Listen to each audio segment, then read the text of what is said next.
చేతులన్నా కాకుండా మా మేడంకి గిఫ్ట్ ఇస్తా. ఇవి ఎటు కాకుండా అవుతున్నది. అందరూ బాగున్నారా? వీళ్ళు మాకంటే పెద్దోళ్ళ షేర్లేసి మీద కూర్చోబెట్టి. నిజంగా చలికాలం కూడా చెమటలు పట్టడం అంటే ఇదే. Upcoming days great. చలికాలం కూడా చెమటలు పడుతున్నాయి. మీ అందరికీ అడ్వాన్స్ హ్యాపీ న్యూ ఇయర్. 17వ మీటింగ్ సక్సెస్ఫుల్గా చేస్తున్నాము. అండ్ 18 కాదు 17ది. ఇది అంతం కాదు, ఆరంభం. ఇది లాస్ట్ మీటింగా ఫస్ట్ మీటింగా? First meeting. ఈ సంవత్సరంలో first meeting. Thank you Das గారు. Love you. మీకు చెప్పొచ్చు లవ్ యూ అని.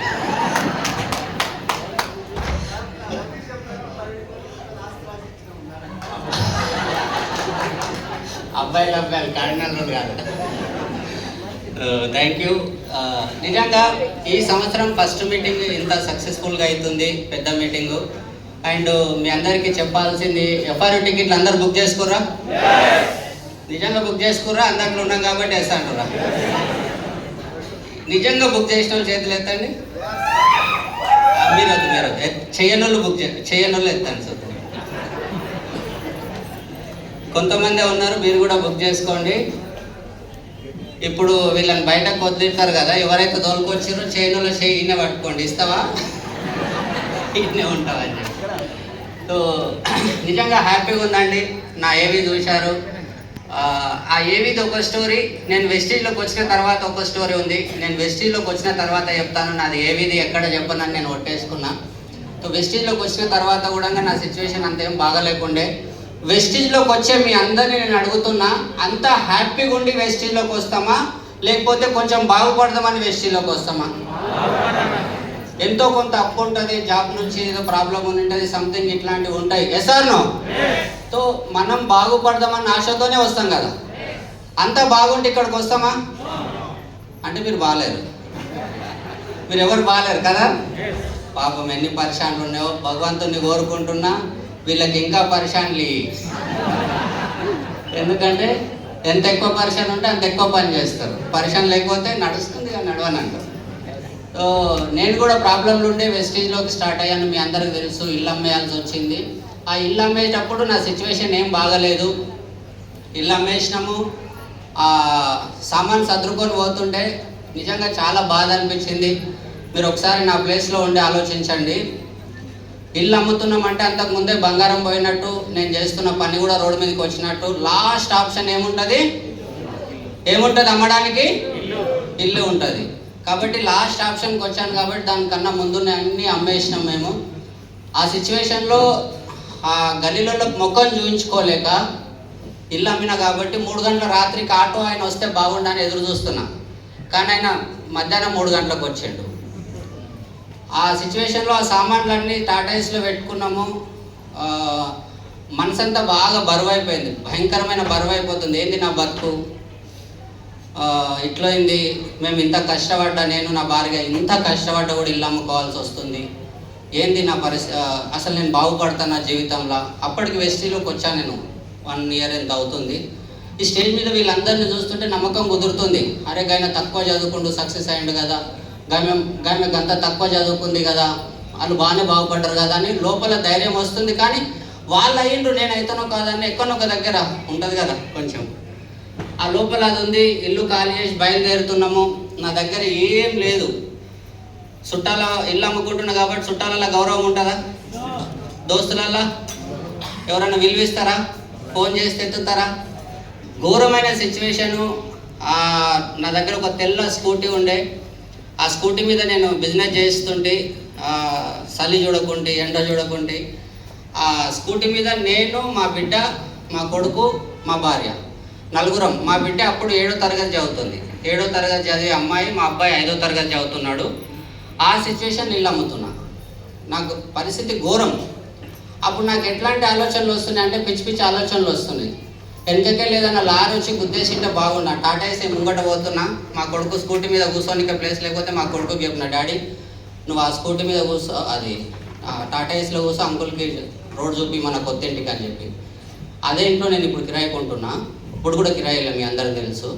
సో ఆ రోజు నేను ఎంత పిచ్చి ఆలోచనలు ఉన్నా అంటే వెనకకే లేదన్నా పెద్దలు ఆ రోజు గుద్దేస్తే బాగుండు, ఒక్కటే క్షణంలో పానం పోవాలి, లేదంటే రాత్రికి పోయినా రైలు పట్టాల మీద వండుకుందామా, ఇట్లా పిచ్చి పిచ్చి ఆలోచనలు వస్తున్నాయి మొత్తం. ఎందుకంటే పిచ్చి ఆలోచనలు వచ్చేది ఎప్పుడంటే మొత్తం ఓడిపోయినప్పుడు, వ్యక్తిగతంగా మనిషి మొత్తం ఓడిపోయినప్పుడే పిచ్చి ఆలోచనలు వస్తాయి.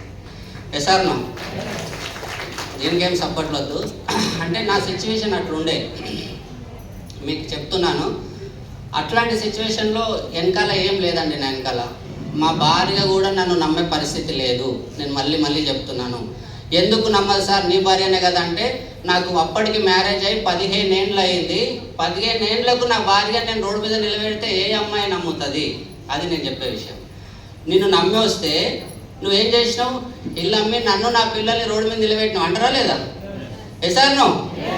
కానీ ఆ రోజు నా వెంబడ ఏం లేదు, ఒక గౌరవం లేదు, అప్పించేటోడు లేడు, ఫోన్ మాట్లాడదామన్న లేదు. ఫోన్ మాట్లాడినా కూడా పోయినదే గుచ్చుతుండ్రు. మన కాకిగాన కూర్చుతారు, ఇల్లు అమ్మినవంట కదా, కారం అమ్మినవంట కదా, రోడ్డు మీద పడ్డవంట కదా, ఎందుకు ఆ బిజినెస్ పట్టుకొని ఇట్లా ఘోరం. ఎవరు ఫోన్ చేసి ఇదే కన్ఫర్మ్ చేసుకుంటారు నిజంగా నమ్మినావా అని చెప్పేసి. అట్లాంటి సిచ్యువేషన్లో నా వెంబడి ఉన్నాయి 3 అండి. ఈరోజు కూడా చాలా ప్రౌడ్ అనిపిస్తుంది. మన గ్రేట్ అప్లైన్ వెస్టేజ్ విన్నింగ్ టీమ్, ఇంకే వెనకాల ఏం లేదు. బతికే శూన్యం, కానీ వెనకాల ఉన్నది అప్లైన్ ఒక్కడే. అప్లైన్ అంటే ఎవరో తెలుసు కదా మీకు? ఎవరు? ఈరోజు 10 ఫోన్లు చేస్తే మీరు వచ్చారు కదా, ఆయననే అప్లైన్. ఆయననే మీ జీవితం మార్చేట ఆయన.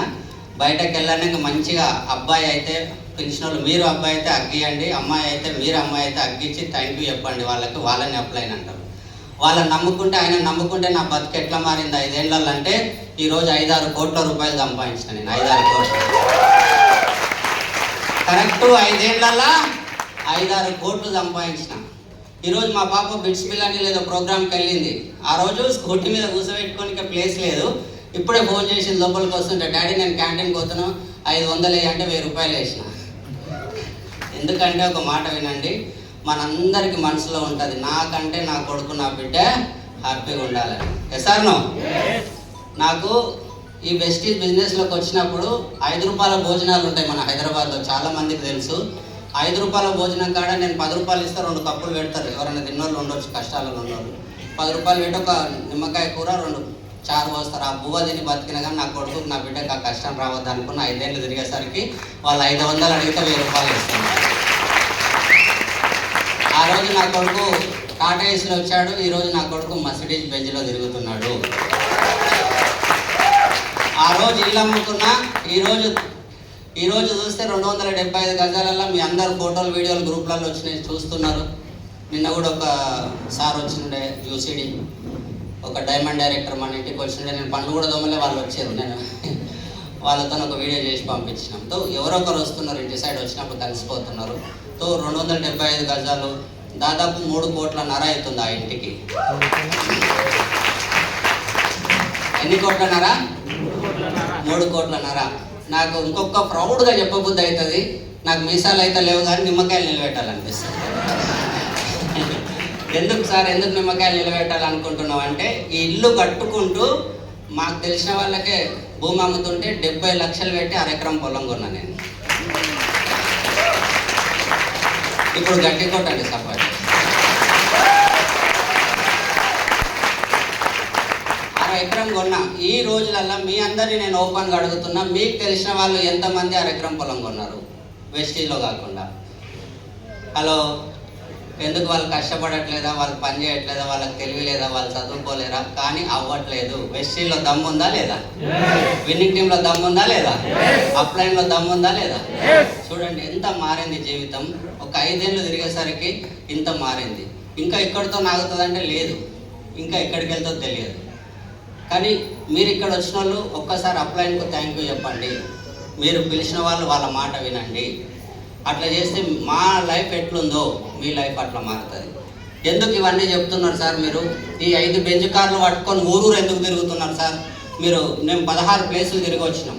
16 ప్లేస్లలో కూడా మేము ఒక్కటే చెప్పడానికి వెళ్ళాము, మా పరిస్థితి బాగలేకుండే మీ పరిస్థితి కూడా బాగుందో బాగలేదో నాకు తెలియదు. కొందరు అప్పులాల్లో ఉండొచ్చు, కొందరు కొడుకు బిడ్డలు దూరమై ఉండొచ్చు, సంథింగ్ ఏదో ప్రాబ్లం ఉండొచ్చు. ఒక వ్యక్తి ఉన్నాడంటే ప్రాబ్లం లేకుండా ఉన్నాడని నేను నమ్మను. ప్రాబ్లం లేకుండా ఉంటే ఇక్కడ ఉండడు, నేను గ్యారెంటీ రాసిస్తాను.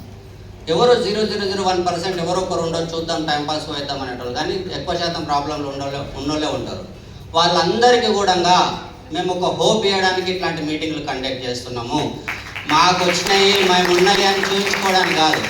చూసినరా మాకు బెంజ్ కార్లు వచ్చినాయి, 5 కాదు 7 బెంజ్ కార్లు వచ్చినాయి, ఇంత సంపాదిస్తున్నాం అని చెప్పుకోవడానికి, గర్వంతో చెప్పుకోవడానికి కాదు. నేను మళ్ళీ చెప్తున్నా, మేము ఇలాంటి పరిస్థితుల్లో ఉండి బాగుపడ్డాము. ఆ రోజు మా వెనకాల కొంతమంది ఉన్నారు, ఈరోజు మేము చాలా మంది మీ వెనుకలు ఉన్నాం. మీరు మాతోనే కలిసి పనిచేయండి, మీ జీవితాలు మారుతాయి అని ఒక నమ్మకం గురించి నేను మీటింగ్ పెడుతున్నాను. సో మా వెంబడ కలిసి నడవడానికి మీరు సిద్ధమా? ఆలోచించుకోండి. కష్టాలు ఉంటాయి, అవమానాలు ఉంటాయి. ఎంత పెద్ద అవమానం వస్తే అంత పెద్ద బెంజ్ కారు వస్తుంది అంతే. మన ఉడమాన్ శ్రీనివాస్ సార్ చెప్తాడు ఆయన మీటింగ్లో, సార్ నన్ను అవమానించిన వాళ్ళతో పోయి ఛాయ్ తాగుదామంటే కలుస్తూనే లేరు, లంగాలు ఎటువై రాండి. నేను అన్నాను ఉడమాన్ శ్రీనివాస్ సార్, అర్థమవుతుందా సార్? మరి నీ తన డబ్బులు లేవు, ఏం లేవు, ఎట్లా బిజినెస్ చేసినావు సార్ అని మీరు ఎవరైనా అప్పులాలు ఉన్న వాళ్ళు నన్ను అడిగితే కనుక, చూడండి లీడర్స్, నాకు బాధలు ఉన్నాయి. నేను మీ దగ్గరకు వచ్చిన అరే బుజ్జి నేను ఇల్లు అమ్ముకున్నారా, కారు అమ్ముకున్నారా, అందుకే వెస్టీలో జాయిన్ అయినా. ఎంతమంది జాయిన్ అవుతారు? నువ్వు నాశనం అయింది కాకుండా మా దానికి వచ్చినావా అంటారా లేదా? అందుకని చెప్పేసి బాధలు ఎవ్వరికి ఇష్టం ఉండదు. కాబట్టి నేనేం చేసిన అంటే బాధలను కడుపులో పెట్టుకున్నా, ముఖం మీద నవ్వు స్టార్ట్ చేసిన. బాధలు కడుపులో పెట్టుకోవాలి, బయటకు బాధలు చెప్తే ఎవరు బిజినెస్లోకి రారు. నేను లాస్ అయిన మాట వాస్తవమే, కానీ 5 ఏళ్లలో చేసి చూపిస్తాను, నడు కలిసి పని చేద్దామని చెప్పిన, అట్లా చేసిన. కాబట్టి మీకు నవ్వేటోళ్ళు ఇష్టమా, బాధపడేటోళ్ళు ఇష్టమా? నిజం చెప్పండి, నవ్వేటోళ్ళు ఇష్టమా, బాధపడేటోళ్ళు ఇష్టమా? మీరు మందితో మాట్లాడుతుంటే నవ్వుతున్నారా, బాధ చెప్తారా? ఏం చేయాలి సార్ ఎవరు? అందుకే మీకు బిజినెస్ చాలా స్పీడ్గా అవుతుంది, మాకు స్లో అవుతుంది. అందుకే బెంజ్కానే ఉన్నాము. గీత ఉందా ఇక్కడ? గీత ఉంది, మాకు హెలికాప్టర్ ఇచ్చింది, నా నెక్స్ట్ డ్రీమ్ హెలికాప్టర్. గీతకు ఒకసారి గట్టిగా క్లాప్స్ చేయాలి. మేము బెంజ్కాడ ఆగిపోయినాం. నేను రోల్స్ రాయిస్ తీసుకుందాం అనుకున్నా, థ్యాంక్ యూ రా బుజ్జి, రోల్స్ రాయిస్ వద్దు, హెలికాప్టరే కొంటా, అది కూలినా పర్లేదు. ఎవరైతే ఏరో వాళ్ళ ఇంటి ముంగట్నే కూలని. అర్థమవుతుందా? సో అట్లా నవ్వడం స్టార్ట్ చేశాను, నవ్వుకుంటూ ఉన్న దాంట్లో చదువుకున్నాను. ఎవరినో అయ్యప్ప అని దేవాలయం వెస్టీలు ఉన్న వాళ్ళని డబ్బులు అడగొద్దు, మీరు కూడా వెస్టీలో డబ్బులు అడగొద్దు.